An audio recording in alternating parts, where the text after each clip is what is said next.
प्रिय मित्रों, वंदे मातरम। पिछले वीडियो ब्लॉग के फीडबैक हमें बहुत ही एनकरेजिंग मिले हैं। आप सबका बहुत धन्यवाद। आपके कमेंट्स हमारा बहुत मार्गदर्शन करते हैं तथा अतिरिक्त ऊर्जा भी देते हैं।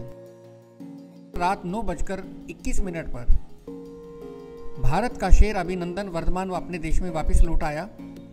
भारत के लोग तो वाघा बॉर्डर पर सुबह से ही जमे थे, ढोल नगाड़ों के साथ, परंतु मिलिट्री के प्रोटोकॉल के अनुसार इन्हें दूर रहने के लिए कहा गया था। अब उनकी मेडिकल जांच की जा रही है। अभिनंदन के चेहरे पर ऐसा था जैसे कुछ हुआ ही नहीं। हालांकि दाईं आंख पर चोट के निशान थे, आंख के चारों ओर नीलापन था, परंतु उन्होंने किसी दर्द के लक्षण नहीं दिखाए। सब्र से, शान से चलते हुए देश की सीमा में आ गए। परंतु पाकिस्तान की नापाक हरकतें जारी हैं। कश्मीर के कुपवाड़ा में उग्रवादियों से मुठभेड़ में हमने फिर 2 जवान खो दिए और 4 जवान घायल हो गए।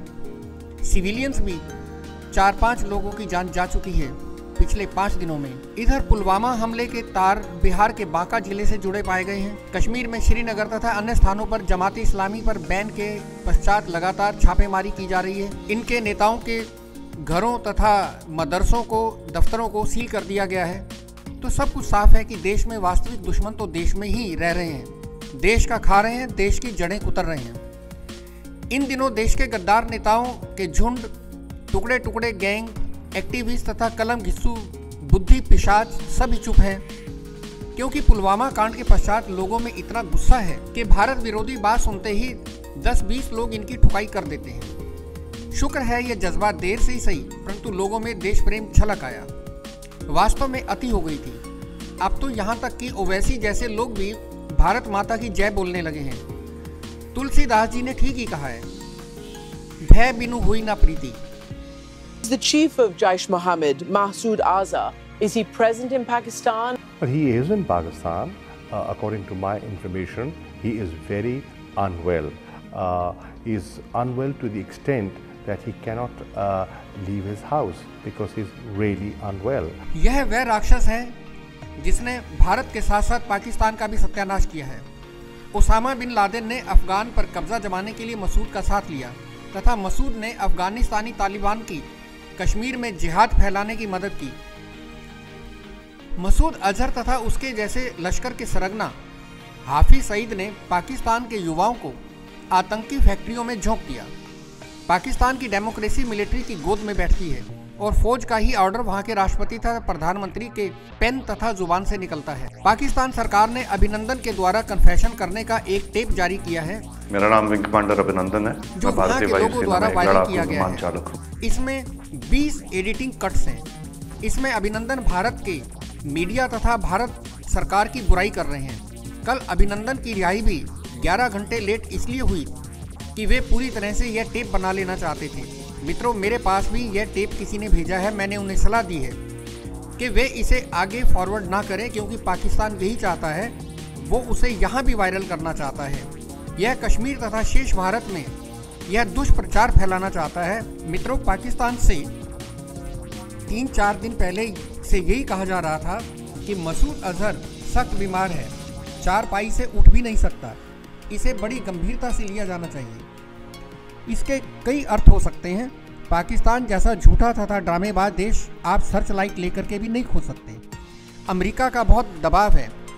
अमेरिका, ब्रिटेन, फ्रांस तथा कई देशों ने मसूद अजहर पर यूएनओ की सिक्योरिटी समिति में गुहार लगाई है। केवल चीन ही पाकिस्तान का साथ दे रहा है। इस स्ट्राइक में चीन भी कन्नी काटता दिख रहा है। ऐसे में पाकिस्तान को कहा जा सकता है कि वह मसूद अजहर को भारत को सौंप दे। ऐसे में पाकिस्तान के सामने बहुत बड़ी समस्या खड़ी हो जाएगी। यदि भारत को सौंपता है तो वह सारे राज उगल देगा। यदि नहीं सौंपता है तो बहुत सारे देश उस पर तरह तरह की सैंक्शंस लगा देंगे। तो आसान तरीका यही है कि उसे मरा हुआ घोषित कर दिया जाए, परंतु वह अंडरग्राउंड अपना काम करता रहे। तो हो सकता है कि 1-2 दिन में यह समाचार मिले कि मसूद अजहर की मृत्यु हो गई है। यदि दबाव ढीला हुआ है तो कहा जाएगा कि वह बीमारी से ठीक हो गया है। तो देखते हैं कि मसूद अजहर पर क्या खबर निकल करके आती है। मेरा अपना सोचना है कि 14 फरवरी के पुलवामा कांड के बाद मसूद अजहर तथा हाफिज की जगह बार बार बदली जा रही थी। पाकिस्तान ऐसी भूल कभी नहीं करेगा कि उसे उसके ट्रेनिंग कैंप में बालाकोट में रखा जाए, जहां भारत के सर्जिकल स्ट्राइक की संभावना थी। चलिए मित्रों, अब हम पाकिस्तान से हट करके यहाँ की बात करें। कल शिवरात्रि है, देवों के देव महादेव के पर्व शिवरात्रि की। आप जानते हैं शिव इस संसार के सृष्टि के अंत को प्रदर्शित करते हैं, यानी ब्रह्मा जी उत्पत्ति के लिए, विष्णु सृष्टि को चलाए रखने के लिए तथा शिव सृष्टि के अंत करने के लिए, ताकि फिर से एक बार नई सृष्टि को पैदा किया जा सके। शिव अपने आप में पूर्ण है, वे देवों के देव हैं, वे बहुत जल्दी प्रसन्न हो जाते हैं तथा भस्मासुर जैसे राक्षस को भी वरदान दे बैठते हैं। वे भोले हैं, वे नटराज यानी नृत्य के देवता हैं। वे जब नटराज बनकर सृष्टि में जीवन का संचार करते हैं तो तांडव कर सृष्टि का विनाश भी करते हैं। सभी देवताओं के 2 नेत्र हैं, परंतु शिव के पास अपना एक तीसरा नेत्र भी है। यह तीसरा नेत्र तांत्रिक अध्ययन में बहुत महत्व रखता है, क्योंकि तीसरा नेत्र ही सृष्टि का वास्तविक का बोध कराता है।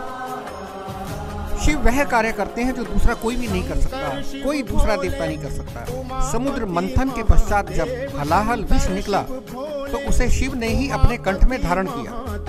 चांद को जब श्राप मिला तो उसे अपने सिर पर धारण किया, और जब भागीरथ गंगा जी को धरती पर लाने की कोशिश कर रहे थे तो शिव ने उन्हें जटाओं में बांधकर जीवन दायिनी बना दिया। जब धर्म मंदिरों, ब्राह्मण क्षत्रिय के महलों तथा यज्ञों तक सीमित होने लगा था तो उन्होंने इसके विरुद्ध आवाज उठाई थी और सुगम्य शैव संप्रदाय की नींव पड़ी। परंतु कमाल तो यह है कि शिव विष्णु को पूजते हैं और विष्णु शिव को। शिव को अर्धनारीश्वर कहा जाता है। उन्हें पूर्णता तब मिली जब उनका विवाह सती से हुआ। इस प्रकार महाशिवरात्रि शिव के संपूर्ण होने तथा सर्व समाज के पूर्ण होने तथा एक साथ मौजूदगी का एक पर्व है। ये शिव हैं जिन्हें देव भी पूजते हैं और रावण जैसे दानव भी। उन्हें राक्षस भी अपना ईश्वर मानते हैं, चाहे वह यक्ष, नाग या इंसान हो। उन्हें प्रेत तथा पिशाच भी पूजते हैं। उन्हें ब्राह्मण तथा क्षत्रिय भी पूजते हैं। शिवरात्रि शिव तथा सती की शादी का दिन है। तो मित्रों, बम बम भोले, जय जय शिव शंकर, काटा लगे ना कंकर। तो आप सबकी मनोकामना पूर्ण हो, आप सबका कल्याण हो। सर्वे भवन्तु सुखिना, सर्वे संतु निरामया के साथ अब मैं विदा लूंगा। फिर मिलते हैं मित्रों, धन्यवाद।